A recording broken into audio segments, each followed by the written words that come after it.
Alors, écoutez, bienvenue à cette rencontre de présentation qui est faite par le CIS de Laval et la table régionale de concertation des aînés de Laval. Mon nom est Carole Saint-Denis, je suis la directrice générale en compagnie de Cynthia Brunet. Allô, Cynthia.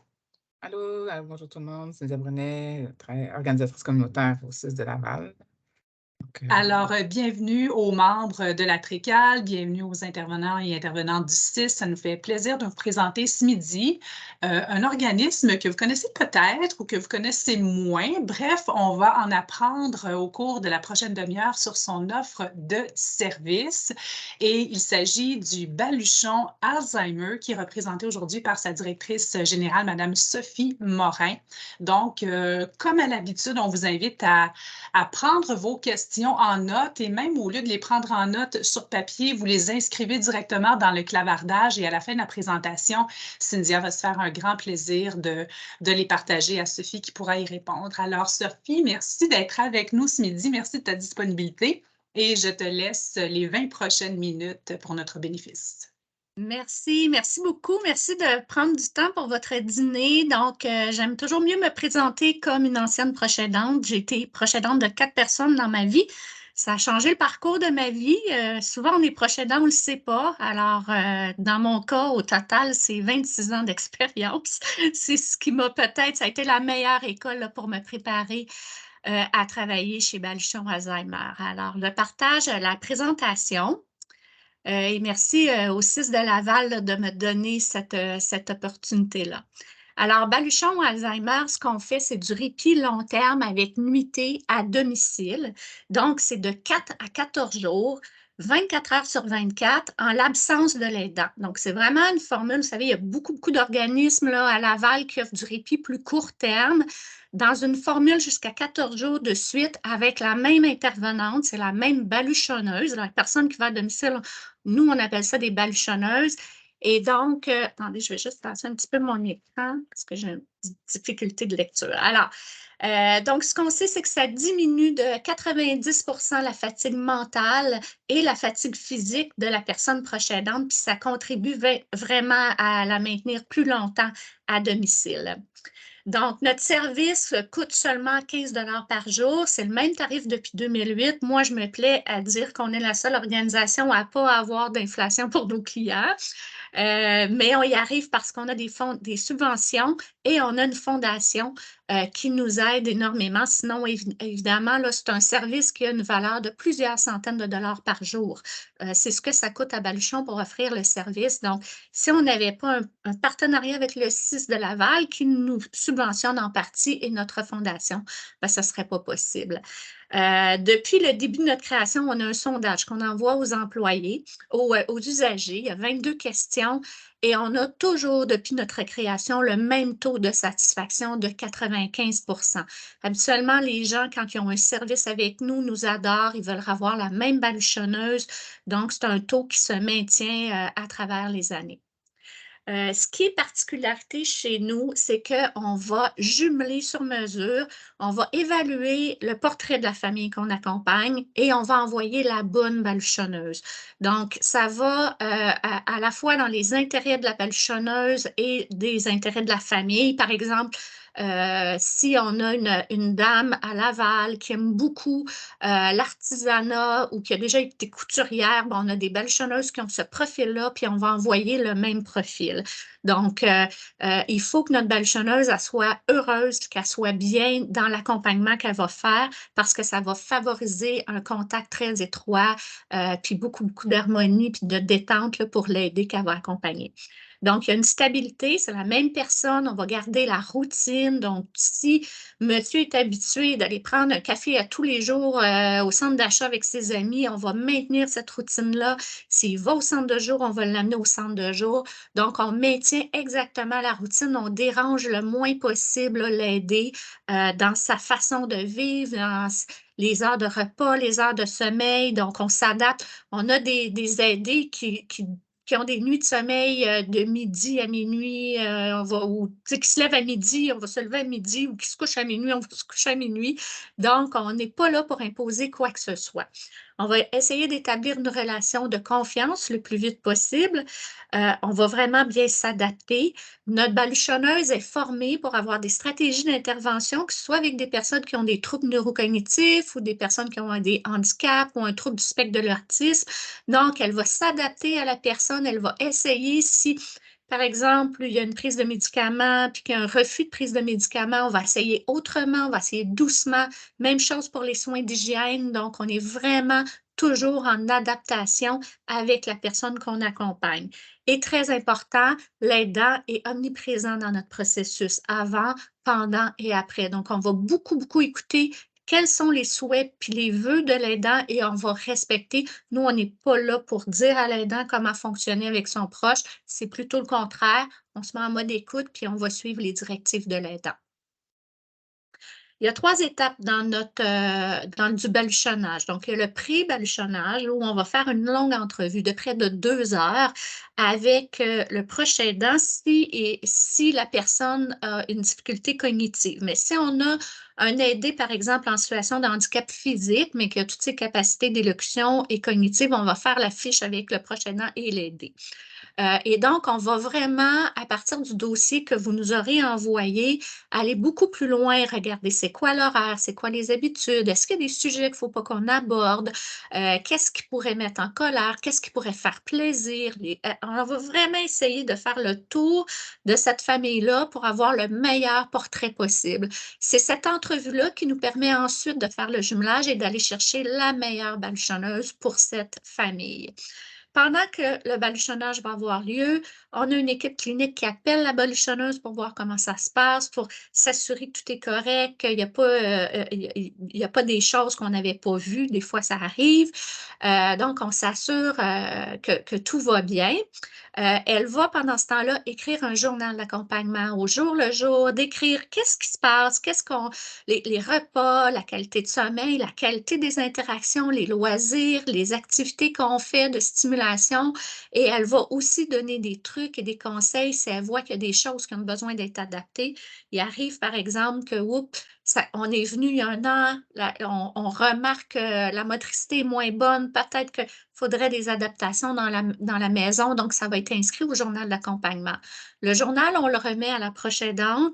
C'est un outil précieux pour elle, pour savoir ce qui s'est passé, mais aussi ensuite pour vous reparler à vous, les intervenants du réseau.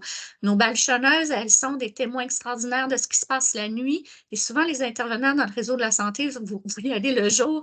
Donc, nous, ce qui se passe la nuit, s'il y a beaucoup d'errance, s'il y a beaucoup d'éveil, s'il y a des risques de chute, s'il y a de l'anxiété, bien, ça va être noté dans le journal, puis vous allez peut-être pouvoir faire des suivis, soit avec le médecin ou avec l'ergothérapeute, etc.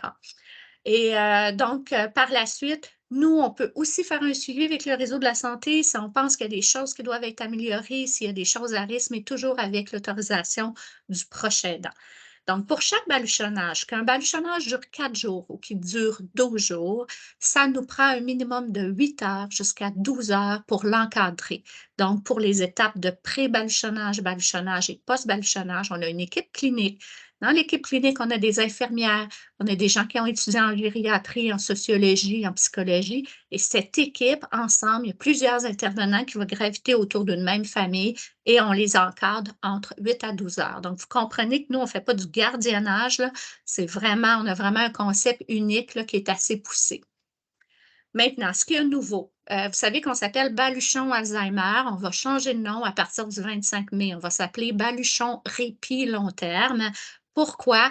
Parce que maintenant, on est plus spécialisé seulement dans les personnes qui ont des troubles neurocognitifs. On va bien au-delà de ça. Donc, bien sûr, on garde toutes nos personnes qui ont de l'Alzheimer ou d'autres troubles neurocognitifs. Vous pouvez nous les référer même lorsqu'elles ont une condition légère.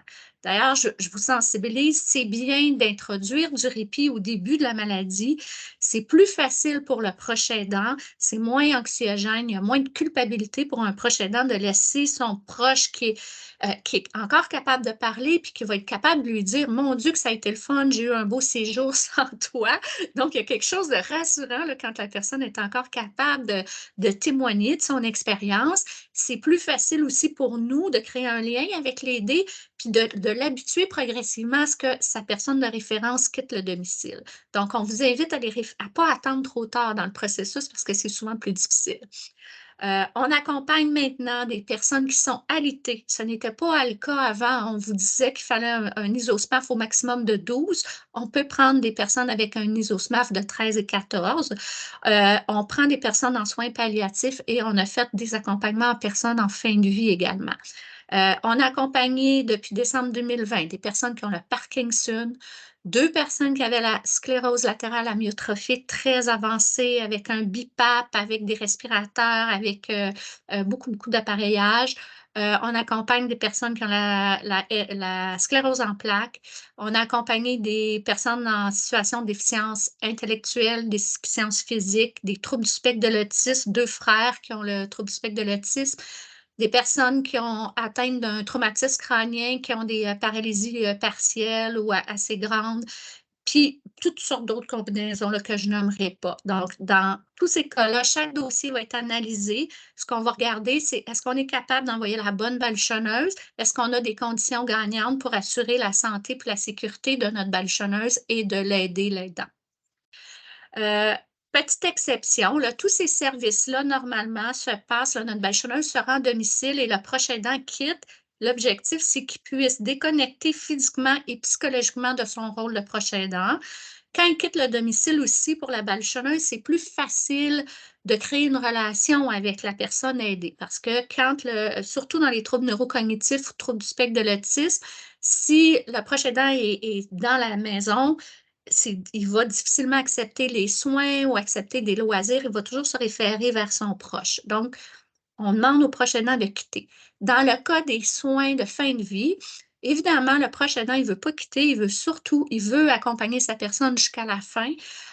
Donc, nous, on va respecter ça. Il y a aussi un enjeu au niveau de l'administration des narcotiques sur demande. Donc, nos baluchonneuses ne sont pas autorisées, elles ne sont pas des infirmières, donc elles ne peuvent pas donner de narcotiques.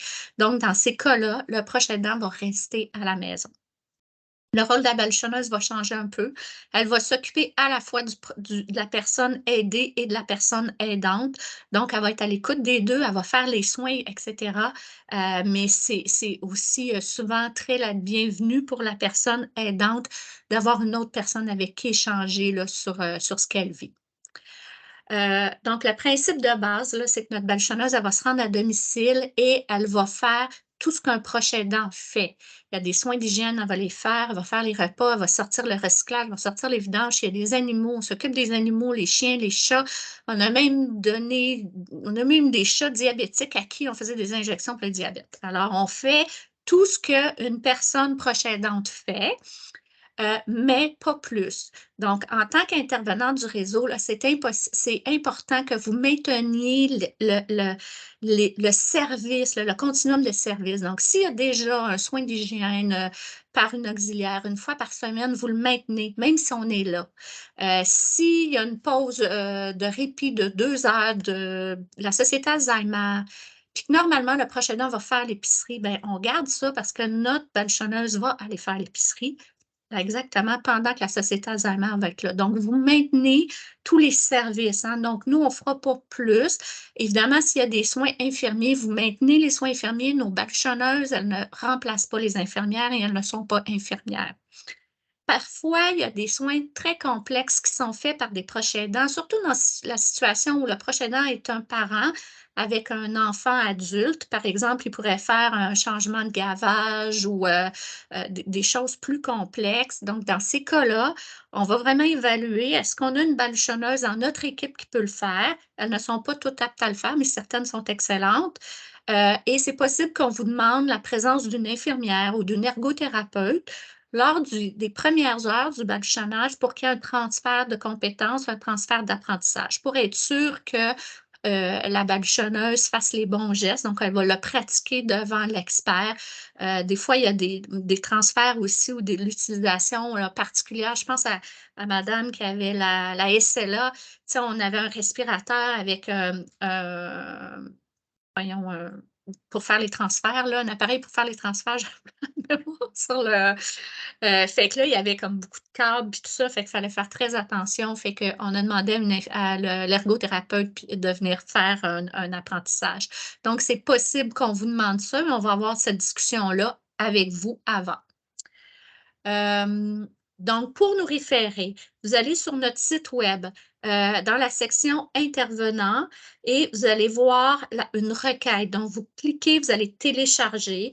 Et je suis certaine que il y a des intervenants à qui je m'adresse aujourd'hui qui nous connaissent, puis vous avez la requête sur votre ordinateur. S'il vous plaît, allez chercher la dernière version, on les met régulièrement à jour. Donc, allez sur notre site web, chercher la dernière version, vous la remplissez, vous nous l'envoyez par courriel. On ne prend plus de fax depuis la pandémie, donc n'envoyez surtout pas de fax. Toute personne qui est dans le réseau de la santé peut faire une requête. Donc, ce n'est pas obligé d'être une travailleuse sociale. C'est important, là, si vous avez, par exemple, des gens qui sont en liste d'attente pour avoir une travailleuse sociale, on ne veut pas leur couper le service. Donc, ça pourrait être une infirmière, un médecin de famille, le GMF, un ergothérapeute, n'importe qui là, qui a un titre qui gravite autour du réseau de la santé peut nous faire une requête. Nos baluchonneuses sont des femmes extraordinaires. Je dis des femmes, elles sont principalement des femmes. On a des hommes aussi, on en a 3, mais on en veut plus. Elles ont en moyenne 55, 58 ans. La plupart sont des retraités. Vous comprenez qu'elles travaillent 14 jours par mois. Elles quittent leur domicile. Elles dorment dans un autre lit, ne mangent pas leur nourriture. Elles ne peuvent pas avoir derrière elles d'enfants, d'animaux ou même de plantes vertes à s'occuper. Il faut qu'elles puissent partir pendant 14 jours la tête tranquille. Donc, ce sont des femmes d'expérience et des hommes d'expérience. Elles choisissent leur baluchonnage. Donc, nous, on les jumelle, mais une fois qu'on leur propose, elles ont toujours le choix de refuser ou d'accepter. Donc, quand elles acceptent une mission, elles savent si c'est prévu qu'il y a de l'errance nocturne, elles savent que probablement les premières nuits, elles ne dormiront pas bien. Donc, elles choisissent en toute connaissance de cause et c'est ce qui fait qu'elles arrivent pleinement disposées. Les 14 jours du mois, elles se reposent, elles ne travaillent pas. C'est très important, c'est excessivement exigeant. Là, vous imaginez là, partir 14 jours à tous les mois dans des milieux différents, s'adapter à des conditions de vie différentes, à des usagers différents. Elles ont une capacité d'adaptation absolument extraordinaire. On parle plusieurs langues, donc vous en voyez quelques-unes à l'écran et elles sont rémunérées, là, ce ne sont pas des bénévoles. Ceci dit, là, elles n'ont pas des très grands salaires, là, elles ne font pas ça pour l'argent. Je voudrais vous sensibiliser, on a presque 30% d'annulation. C'est vraiment dommage parce que ça laisse des journées vacantes pour d'autres usagers qui en ont bien besoin. Donc, lorsque vous rencontrez une famille, c'est important de les sensibiliser, là, de comprendre qu'ils vont quitter leur domicile, là, hein, puis qu'ils ne peuvent pas changer d'idée. C'est un engagement de part et d'autre. Donc, est-ce que le répit long terme, c'est le bon service pour cette famille-là? S'ils n'ont jamais eu de répit court terme, là, puis qu'on commence avec un répit long terme, ça se peut qu'à la dernière minute, ils aient beaucoup d'anxiété puis qu'ils décident d'annuler. Évidemment, il y a des bonnes raisons pour annuler. On travaille avec des personnes malades. Parfois, elles sont hospitalisées. Parfois, c'est en attente d'un hébergement. On comprend ça, mais s'il vous plaît, aidez-nous à diminuer notre taux d'annulation. C'est extrêmement dommageable pour les usagers. Pour nos baluchonneuses aussi, là, elles perdent 70%. Si elles perdent un baluchonnage de 14 jours, là, elles ne seront pas payées pendant un mois. Donc, c'est un gros impact financier sur nos employés. Malgré tout, on a une liste d'attente. On a augmenté notre capacité de 25%. On en fait 25% plus cette année. On vient d'embaucher 10 autres baluchonneuses qui arrivent en ce moment, qui sont déployées.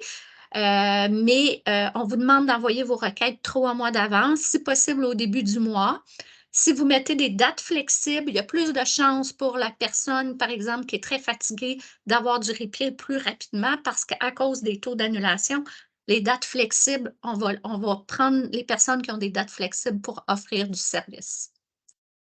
Nos baluchonneuses sont formées à temps plein pendant une semaine sur vraiment l'approche baluchon, qui est une approche de douceur, une approche très adaptative, mais elles ont aussi le RCR, le PDSB et la loi 90.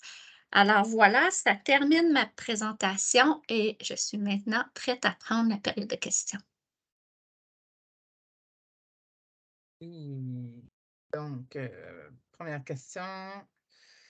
Une question qui m'est posée souvent par les familles pour les repas. Est-ce que l'épicerie doit être faite pour l'aider et la balichonneuse, donc pour 2 personnes, ou l'employé apporte-t-elle ses propres aliments? Oui, c'est pour 2 personnes. Donc, on vous demande de nourrir la balichonneuse. Elle va s'adapter à l'alimentation de la famille. Ce qu'on souhaite, c'est qu'elle prépare un seul repas et non pas 2. Mais ils n'ont pas à préparer les repas, seulement à fournir l'épicerie. Ils peuvent fournir